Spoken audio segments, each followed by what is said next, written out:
Bismillahirrahmanirrahim. Assalamualaikum warahmatullahi wabarakatuh. Waalaikumsalam warahmatullahi wabarakatuh. Yang saya hormati Bapak Dr. Rafiq, yang saya hormati Pak Henry Eko, Pak Muhammad Saironi, Mbak Rusdiana, Mbak Vika, dan Bapak Ibu serta teman-teman semua.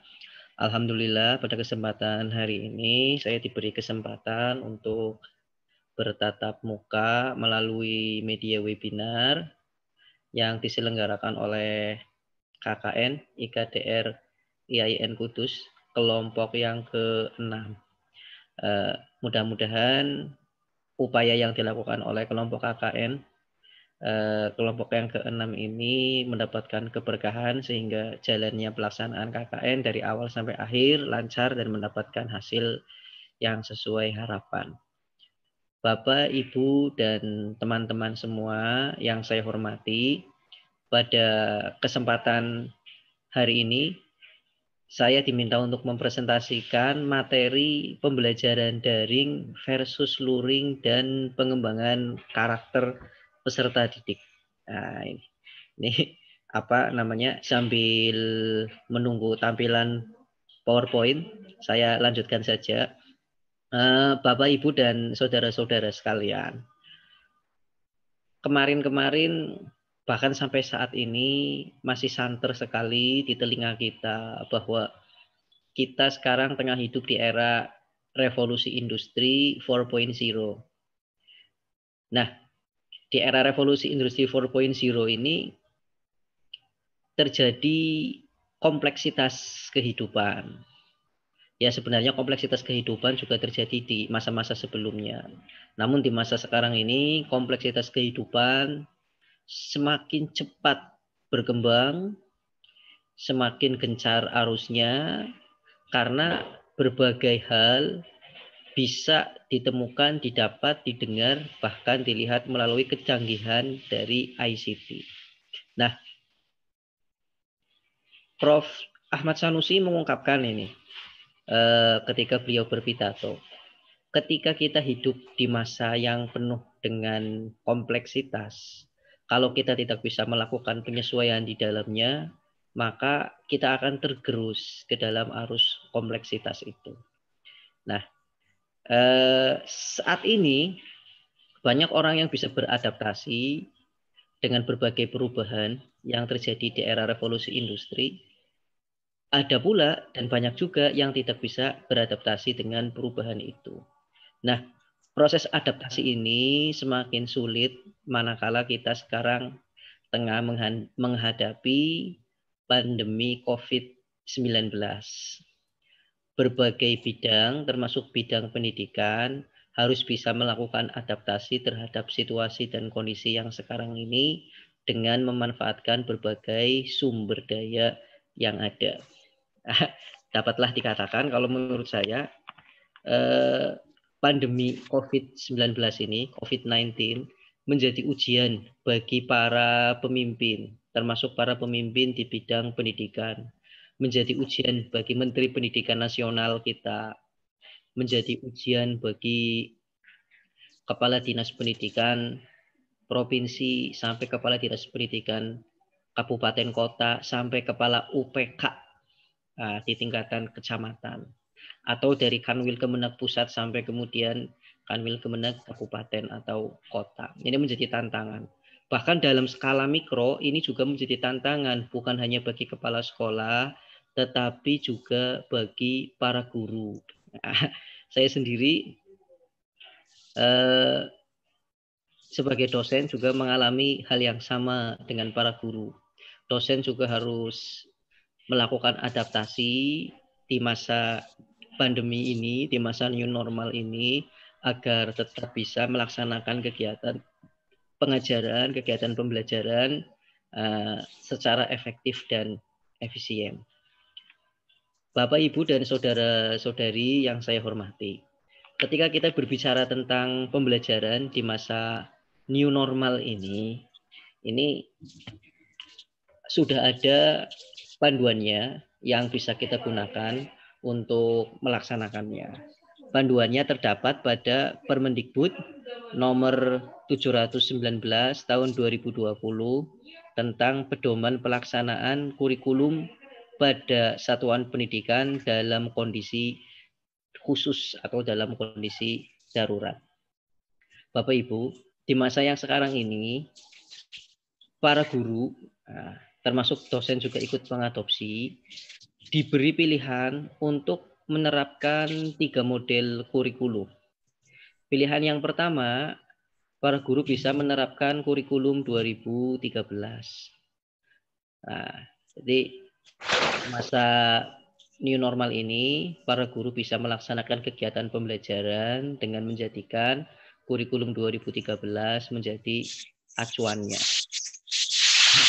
Lalu kemudian yang kedua, para guru dalam melaksanakan kegiatan pembelajaran bisa mengadopsi model kurikulum darurat. Model kurikulum darurat ini juga sudah ada panduannya dari pemerintah, mulai dari jenjang PAUD hingga jenjang sekolah, jenjang pendidikan menengah, itu sudah ada panduannya, mulai dari perangkat pembelajarannya sampai kemudian modulnya. Nah, kurikulum 2013 tentu dilaksanakan di masa pandemi ini, di masa era new normal ini, sesuai dengan rambu-rambu yang telah diberikan oleh pemerintah. Begitu juga dengan model kurikulum darurat. Pemerintah juga sudah mengeluarkan rambu-rambu. Nah, guru tinggal memilih mau menggunakan kurikulum yang mana, tetap kurikulum 2013 atau kurikulum darurat, atau mungkin malah menggunakan model kurikulum yang ketiga, yaitu kurikulum mandiri. Dalam kurikulum mandiri ini, guru bisa menyusun, bisa mengembangkan kurikulumnya sendiri sesuai dengan keinginan dan kebutuhan wali murid, keinginan dan kebutuhan anak, karakteristik anak, hingga kondisi sumber daya yang ada di sekolah. Ini kurikulum mandiri. Nah, guru mau mengacu yang mana, diberi pilihan bebas oleh pemerintah. Tetapi kemudian ketika nantinya guru itu memilih menggunakan kurikulum yang mana, sudah barang tentu pemilihan itu didasari oleh kebijakan dalam skala meso dan juga dalam skala mikro. Jadi kalau dalam teori kebijakan ada kebijakan yang masuk dalam skala makro, yaitu di tingkat nasional, nanti akan turun kebijakan dalam skala meso di tingkat provinsi, kabupaten, terus kota, lalu di skala mikro di tingkat sekolah. Jadi di tingkat sekolah sendiri ketika ingin menerapkan kurikulum yang mana di masa pandemi ini, di masa new normal ini, itu tergantung nanti kebijakan dari pemerintah kabupaten atau kotanya gitu. Misal jika di Kabupaten Rembang, Dinas Pendidikan Kabupaten Rembang memilih menggunakan kurikulum darurat untuk diimplementasikan di masa new normal ini, maka para guru mau tidak mau juga harus menggunakan kurikulum darurat ini. Meskipun di sekolah-sekolah tertentu yang memang dari sisi SDM sudah siap untuk mengembangkan kurikulum, bisa kurikulum daruratnya dipadukan dengan kurikulum mandiri. Nah, ini kira-kira di daerah Bapak Ibu, di daerah saudara-saudari semua, ini sekolahnya atau madrasahnya itu memilih model kurikulum yang mana di masa new normal ini. Apakah model kurikulum 2013, model kurikulum darurat, atau model kurikulum mandiri. Nah, ini. Yang jelas, ketika kita memilih salah satu, nah, kita tetap akan dihadapkan dengan kegiatan pembelajaran model daring dan juga kegiatan pembelajaran model luring. Nah, ini. Jadi, mau pakai kurikulum darurat, mau pakai kurikulum mandiri, mau pakai kurikulum 2013 pun, tetap di masa new normal ini kita dihadapkan untuk memilih atau untuk menggunakan mau pakai model daring atau mau pakai model luring. Nah, tentu keduanya memiliki kelebihan dan kelemahan. Tentu keduanya memiliki kelebihan dan kelemahan. Kalau misalkan kita lihat di pembelajaran model daring, itu ada setidaknya 6 kelebihan. Kelebihan yang pertama, ketika pembelajaran itu dilaksanakan dengan model daring, maka kegiatan pembelajaran tidak dibatasi oleh ruang dan waktu. Nah, jadi kalau biasanya tatap muka di sekolah, anak SD dari jam 7 hingga jam 12 gitu, dibatasi oleh waktu. Di pembelajaran daring, anak-anak tidak dibatasi oleh waktu. Pembelajaran bisa berlangsung selama 24 jam sesuai dengan kebutuhan gitu. Sebagai contoh di sekolah anak saya, di MI anak saya, kegiatan pembelajaran itu di masa dengan model daring ini dilakukan mulai dari jam 7 pagi hingga jam 9 malam. Jadi waktunya sangat fleksibel karena memang tidak ada pembatasan ruang dan waktu seperti ketika menyelenggarakan kegiatan-kegiatan pembelajaran di masa-masa normal. Itu kelebihan yang pertama. Jadi bisa disambi-sambi lah. Itu kelebihannya. Lalu kemudian yang kedua, kelebihannya itu tidak ada interaksi langsung dalam pembelajaran daring antara guru dengan anak dan juga antar anak-anak gitu. Karena tidak ada interaksi langsung, maka bisa dipastikan kebijakan social distancing atau PSBB atau apa namanya itu benar-benar bisa dilakukan. Dan ketika pembelajaran daring ini dilakukan, bisa dipastikan tidak terjadi penularan virus. Males banget saya ngomongnya ini. Virus corona, tidak terjadi penularan virus corona itu karena belum ada hasil penelitian yang menunjukkan virus corona bisa ditularkan oleh satu penderita karena perantara jaringan internet itu belum. Nah, ini jadi pembelajaran daring ini menjamin keamanan gitu dari sisi medis. Anak-anak terlindungi dari bahaya penularan virus corona. Lalu kelebihan yang ketiga, ketika pembelajaran daring ini berlangsung, guru dan anak jadi melek IT gitu. Terutama bagi anak-anak yang memang tidak pernah bersentuhan dengan IT. Mau tidak mau pembelajaran daring akan menjadikan anak belajar menggunakan peralatan IT. Demikian juga dengan guru. Guru yang tadinya tidak tahu Google Classroom sekarang jadi tahu Google Classroom. Guru yang tadinya tidak membuat email jadi membuat email. Guru dari yang tadinya mengirim pesan via SMS sekarang mengirim pesan via WA, mengirim pesan dengan DM di Instagram dan yang lain sebagainya. Guru jadi melek IT juga di sisi yang lain. Nah, ini. Jadi nanti nilai plus selanjutnya guru akan terbebas dari penyakit TBC. Nah, ini tidak bisa komputer. Mungkin Bapak Ibu pernah menemui kasus-kasus guru yang sama sekali tidak bisa komputer. Nah, ini di masa sekarang ini ketika pembelajaran dilakukan dengan model daring, mau tidak mau akhirnya mereka belajar memanfaatkan teknologi informasi dan komunikasi. Nah, itu nilai plus yang ketiga. Lalu nilai plus atau kelebihan yang keempat, fungsi media edukasi HP atau gadget atau gawai itu jadi bisa dimaksimalkan. Sebelum bulan Maret 2020, saya sering diundang untuk mengisi kegiatan parenting di jenjang PAUD dan di SDMI. Rata-rata tema parentingnya adalah atau materi parentingnya yang diminta oleh pihak penyelenggara adalah bagaimana tip dan trik mengontrol anak agar anak tidak kecanduan gadget. Jadi waktu itu gadget itu seakan-akan seperti menjadi musuh bersama gitu. Bahkan ada di sebuah acara parenting waktu itu yang membuat tema itu menaklukkan setan gepeng gitu. Jadi gadget itu diibaratkan seperti setan gepeng. Jadi gadget dianggap sebagai hal yang negatif sebelum bulan Maret. Tetapi setelah bulan Maret ini, gadget menjadi media yang paling utama yang dilakukan untuk melaksanakan pembelajaran daring. Nah, ini. Jadi fungsi edukasi dari gadget akhirnya bisa dimaksimalkan dengan pembelajaran daring ini.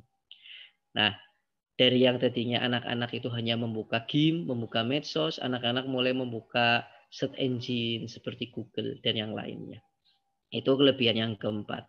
Lalu kemudian kelebihan yang kelima, ketika pembelajaran dilakukan dengan model daring, maka kemitraan antara guru dan orang tua itu menjadi lebih intens. Karena di sini orang tua berperan sebagai pendamping bagi anak-anak dalam belajar. Nah, ini. Biasanya orang tua menyerahkan sepenuhnya urusan pendidikan ke guru. Jarang sekali orang tua terlibat secara langsung untuk mendampingi anak-anak dalam belajar di lingkungan keluarga.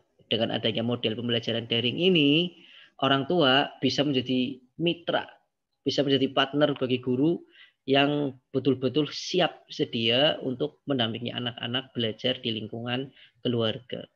Lalu kemudian yang keenam, pembelajaran daring ini juga menghemat biaya transportasi. Jadi ketika guru setiap hari harus berangkat ke sekolah, terus kemudian mengeluarkan biaya untuk transportasi, apalagi tadi disampaikan oleh Pak Handri, ada gaji guru yang ngepas juga, sehingga berarti ongkos dari sisi transportasi. Nah, jadi biaya transportasi dengan model pembelajaran daring ini menghemat biaya. Nah, jadi tidak mengeluarkan uang bensin. Demikian juga bagi orang tua, bagi anak. Gitu. Ya, buktinya saja, misal biasanya saya setiap hari ngisi bensin motor full tank untuk 2 hari. Nah, karena harus antar jemput anak. Sekarang karena ada model pembelajaran daring, isi bensinnya full tank untuk 1 minggu. Nah, ini contoh yang paling nyata lah, menghemat biaya transportasi antar jemput anak. Itu kelebihan pembelajaran daring. Lalu kemudian kelemahannya, pembelajaran daring itu cenderung ini cenderung ke kognitif oriented gitu. Jadi ranah yang paling diutamakan itu ranah kognitif, merupakan ranah afektif dan merupakan ranah psikomotor. Jadi cenderung kognitif oriented. Anak diberi tugas terus, tugas mengerjakan soal-soal pada LKS, orang tua di WA, Bapak Ibu wali murid, silakan buka LKS halaman 140. Di situ ada soal pilihan janda, silakan dikerjakan gitu. Jadi cenderung kognitif oriented ini. Lalu kemudian yang kedua, menambah beban ekonomi. Ada beban kuota untuk belajar. Bahkan orang tua harus membeli alat TIK. Bahkan ada satu kasus kemarin-kemarin ramai seorang ayah yang mencuri HP untuk anaknya. Ditanya karena nggak punya HP dan butuh HP itu untuk kegiatan belajar anaknya. Ini. Lalu kemudian yang ketiga, pembelajaran daring ini membuat anak mudah bosan karena tidak ada interaksi langsung dengan guru dan antar teman. Ini tidak ada interaksi langsung. Gitu. Biasanya sambil diajar gurunya ngobrol sama temennya, di pembelajaran daring nggak bisa seperti itu. Gitu. Nah, ini paling asik itu ketika kita diajar, kita ngobrol dengan teman sebangku itu kan paling asik. Nah itu nggak bisa dilakukan. Nah ini ngobrolnya menghibah gurunya lagi. Nah, ini apa namanya tidak bisa dilakukan hal-hal semacam itu. Anak mudah bosan ketika pembelajaran daring berlangsung. Lalu kemudian yang keempat, proses pembelajaran dilakukan dengan sistem rapelan ketika pembelajaran daring. Ketika pagi-pagi guru update status tentang tugas, mengirim pesan tentang tugas, tugas diselesaikan antara jam 7 sampai jam 8 malam. Nah, ya nanti-nanti aja lah. Jam 7 baru dikerjakan. Nah, sore baru dikerjakan. Nah, jadi modelnya rapelan akhirnya. Nah, jadi anak-anak akhirnya jadi suka menunda-nunda pekerjaan. Gitu. Nah, ini sisi lemahnya. Gitu. Lalu orang tua itu bisa menjadi joki ketika anak mengalami kesusahan dalam menyelesaikan tugasnya, bahkan ketika tes. Sebagai contoh misal UTS dilaksanakan secara daring, didampingi oleh orang tua. Yang dihadapi adalah komputer. Guru kan nggak tahu. Orang tuanya nggak tega, anaknya kesulitan. Udah sini, ibu aja yang ngerjain. Wah, langsung nilainya 100. Nah, itu rentan sekali terjadi hal-hal semacam itu. Jadi tingkat objektivitasnya ketika pembelajaran, evaluasi pembelajaran daring berlangsung itu tidak bisa dijamin. Lalu kemudian yang keenam, tidak semua orang tua bisa menjadi pendidik yang baik dan benar ketika pembelajaran daring berlangsung. Jadi pembelajaran daring lebih banyak menjadikan orang tua sebagai mitra belajar, mitra mengajar bagi guru, mitra belajar bagi anak. Nah, sayangnya tidak semua orang tua itu bisa menjadi pendidik yang baik dan benar. Sebagai contoh, ada teman saya SPD, S1-nya Pendidikan Bahasa Indonesia. Dia menjadi seorang staf di perguruan tinggi. Dia bisa ngajar bahasa Indonesia bisa, bahasa Inggris bisa, matematik bisa, IPA bisa, IPS bisa, PKN bisa. Pelajaran apapun bisa. Hanya ada satu mata pelajaran yang nggak bisa. Itu pelajaran bahasa Arab. Pelajaran bahasa Arab dia nggak bisa. Nah, ini ketika dia mengalami kesulitan, teman saya mengalami kesulitan, karena memang tidak bisa menguasai pembelajaran daring, teman saya bingung, lah ini bagaimana? Dan akhirnya ada mungkin banyak orang tua yang sekarang mulai frustasi dengan pembelajaran daring ini. Selanjutnya, jadi di tampilan PowerPoint saya sajikan contoh surat yang ditujukan oleh orang tua kepada guru yang isinya orang tua itu mulai keberatan ketika pembelajaran selalu dilaksanakan dengan model daring, dan orang tua ada juga yang menginginkan agar pembelajaran dilaksanakan dengan model luring. Nah, ini ada beberapa kelebihan sementara itu ketika model luring ini diterapkan. Kelebihan yang pertama dalam pembelajaran model luring ini adalah terjadi interaksi langsung antara guru dengan anak. Nah, ini bagaimanapun juga anak membutuhkan interaksi secara langsung dengan guru, membutuhkan pendampingan, pembimbingan secara langsung dengan guru. Nah, apalagi kalau gurunya seperti Dian Sastro yang di sekolah guru-guru kokil yang di film itu. Mungkin Bapak Ibu ada yang sudah menonton. Yo, betah banget. Lalu kemudian kelebihan yang kedua, transformasi pengetahuan bisa dilakukan juga dengan melakukan transformasi nilai dan juga skill. Jadi ketiga ranah bisa dicapai secara keseluruhan pada model pembelajaran luring ini. Lalu kemudian pembelajaran luring juga tidak begitu membutuhkan peralatan TIK. Gitu. Kalau pembelajaran daring sangat membutuhkan peralatan TIK, tapi kalau pembelajaran luring tidak begitu membutuhkan. Lalu kemudian yang keempat, pada pembelajaran luring ini, anak bisa belajar secara kolaborasi dengan temannya, karena mereka akan belajar secara berkelompok, bukan belajar secara individu. Nah, ini anak bisa belajar secara kolaboratif dengan teman-temannya. Lalu, kalau sudah seperti ini, kalau dalam konteksnya kurikulum 2013,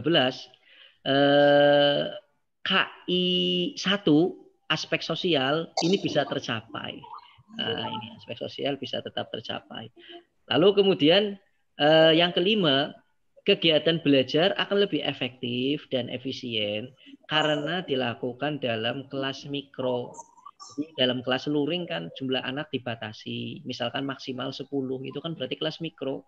Jadi kegiatan pembelajaran akan berlangsung efektif dan efisien. Kalau biasanya di masa-masa normal kan satu guru menghadapi 28 siswa, 20 siswa. Masa sekarang ini dengan menggunakan model pembelajaran luring, dilakukan kelas mikro, satu guru dengan maksimal misalkan 10 anak, sehingga kegiatan pembelajaran bisa lebih efektif dan seperti les privat akhirnya. Lalu kemudian, meski ada kelebihan, di situ ada kelemahan. Yang pertama, kelemahannya keamanan kurang terjamin. Bisa terjadi proses penularan. Salah satu temannya batuk-batuk, langsung di blacklist, dicurigai. Itu batuk-batuk.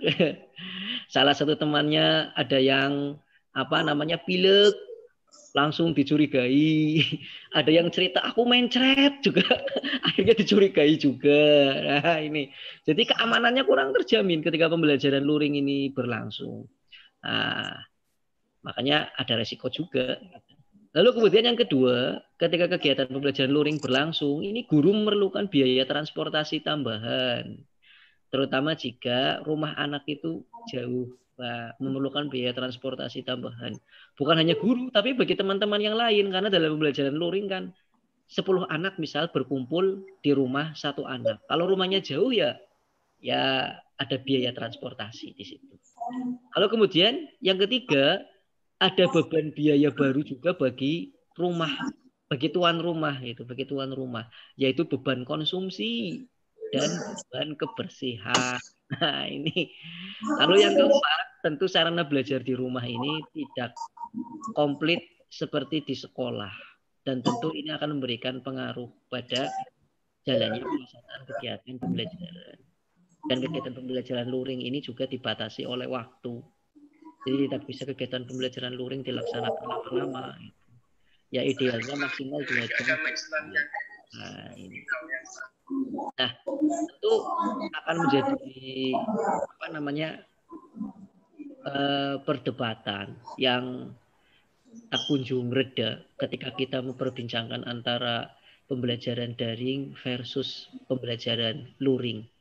Ya, ketika ada yang tanya lebih baik mana antara daring dan luring, jawabannya ya tergantung bagaimana situasi, bagaimana kondisinya gitu. Pembelajaran daring untuk situasi-situasi tertentu baik, tapi di situasi tertentu bisa jadi kurang baik. Begitu juga dengan pembelajaran luring, sehingga guru bisa mengelaborasi di antara keduanya melihat situasi dan kondisi. Nah, mau daring ataupun luring, yang jelas guru harus kembali hakikatnya dalam mendidik anak. Bahwa mendidik anak itu pada dasarnya adalah upaya untuk membentuk karakter anak. Nah, anak yang berkarakter nantinya akan memiliki kecerdasan emosi dan spiritual.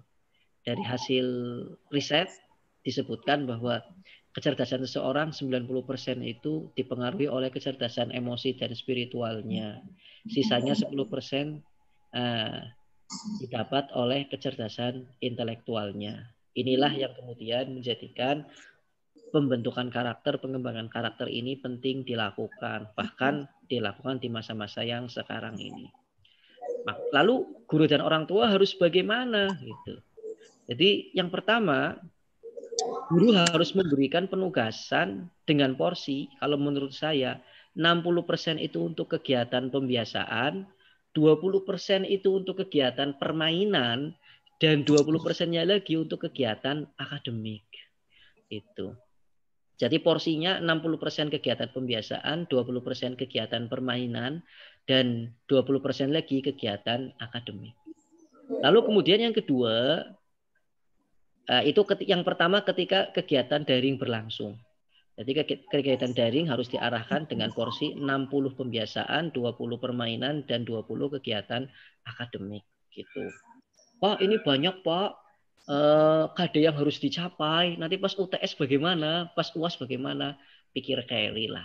Yang terpenting di masa yang sekarang ini buat anak mau belajar dulu dan mampu belajar dulu.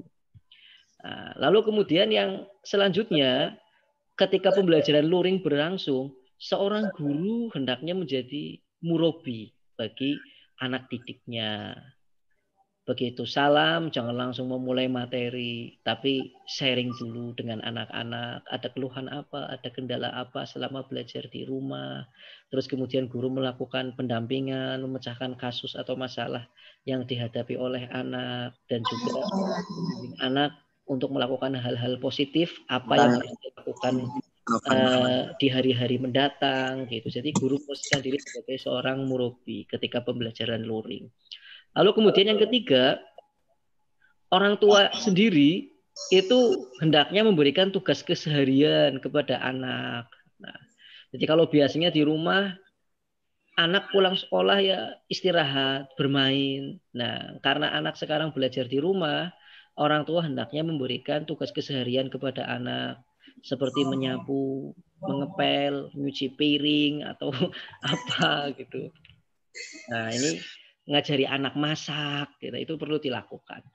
Dan yang keempat, ayah juga jangan segan-segan untuk memainkan peran sosial yang dilakukan oleh ibu di rumah. Jadi beri contoh kepada anak-anaknya bahwa ayah juga bisa memasak. Ayah juga mau berbelanja. Ayah juga bisa nyuci baju sebersih ibu. Nah, gitu. Jadi buat teman-teman yang ini mahasiswi-mahasiswi perlu diingat bahwa ciri lelaki yang modern salah satunya adalah dia yang mampu berperan, mampu melakukan peran sosial seorang perempuan. Nah, ini. Lalu kemudian yang kelima, ketika kegiatan pembelajaran di rumah ini dilakukan, ayah dan ibu itu harus ada dalam satu frekuensi dalam mendidik anak. Kalau dalam bahasa manajemen, ayah dan ibu itu harus satu visi dalam mendidik anak. Nah, tidak boleh terjadi perbedaan. Nanti jika ada perbedaan dalam mendidik anak, anak akan mengalami kebingungan. Anak akan memilih yang mana ini?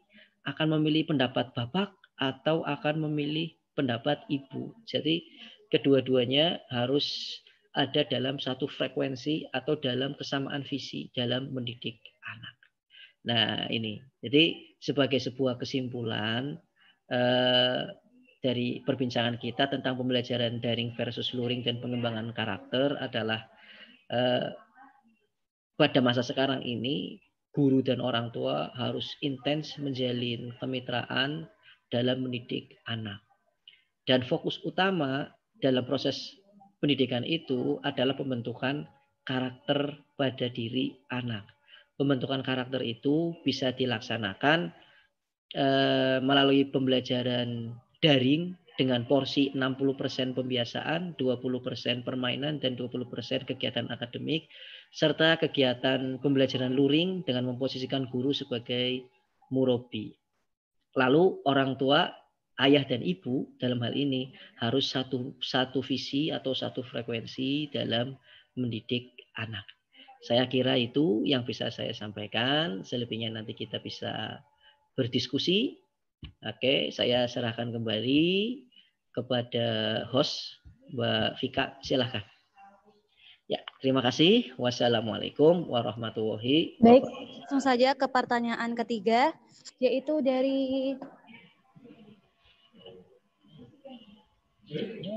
dari Zainatun Nisa, dari UNES ya, yang ditujukan kepada Bapak Dr. Novan Ardiwiani MPDI. Adapun pertanyaannya yaitu, selama pandemi, kegiatan pembelajaran dilaksanakan secara daring, sehingga tidak terjadi interaksi secara langsung antara murid dan guru. Sedangkan untuk kurikulum 2013 sendiri, penilaiannya menekankan 3 ranah, yaitu kognitif, efektif, dan psikomotorik. Yang ingin saya tanyakan, bagaimana cara atau strategi guru dalam penilaian afektif dan psikomotorik selama pandemi, sedangkan pelaksanaan pembelajaran secara daring? Terima kasih. Monggo Bapak Novan untuk menjawab pertanyaan dari Mbak Zainatus. Ya, terima kasih. Menarik sekali ketika kita berbicara tentang pembelajaran daring.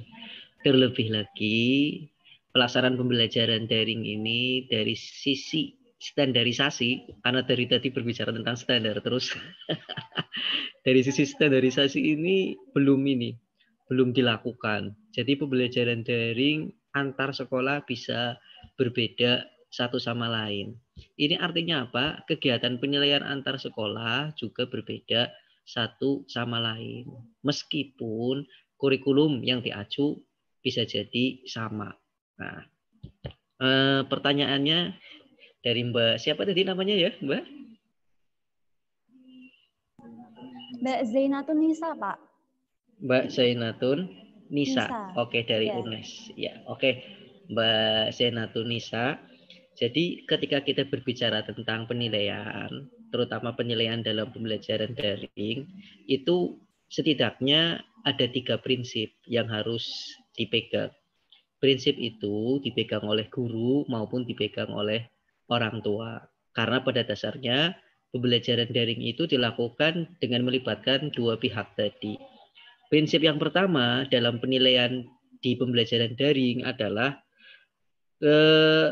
guru harus memberikan kepercayaan penuh kepada orang tua untuk melakukan perannya sebagai seorang evaluator, sebagai seorang penilai. Nah, kan ada beberapa tugas guru, mulai dari mendidik, mengajar, membimbing, melatih, membina, terakhir kan menilai. Jadi tugas guru itu dalam pembelajaran daring akan diperankan juga oleh orang tua. Itulah sebab yang pertama harus guru itu memberikan kepercayaan penuh kepada orang tua sebagai pihak yang mengevaluasi kemampuan anak itu. Lalu kemudian yang kedua, dalam pelaksanaan penilaian, guru maupun orang tua itu harus memegang prinsip bahwa anak atau memberikan kepercayaan bahwa anak akan melakukan hal-hal yang positif selama kegiatan penilaian berlangsung. Atau mudahnya guru dan orang tua harus memandang anak dengan sudut pandang yang positif ketika kegiatan penilaian berlangsung. Itu prinsip yang kedua. Lalu kemudian prinsip yang ketiga adalah penilaian itu pada dasarnya bukan sekedar untuk mengetahui hasil belajar saja, tetapi juga dilakukan untuk membelajarkan anak. Nah, ini hal yang kemudian sering hilang sebagai ruh dari penilaian ketika proses penilaian itu dilakukan.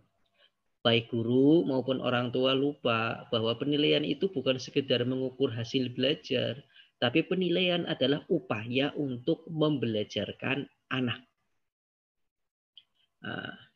Nah, Mbak Nisa apa ya panggilannya? Mbak Nisa.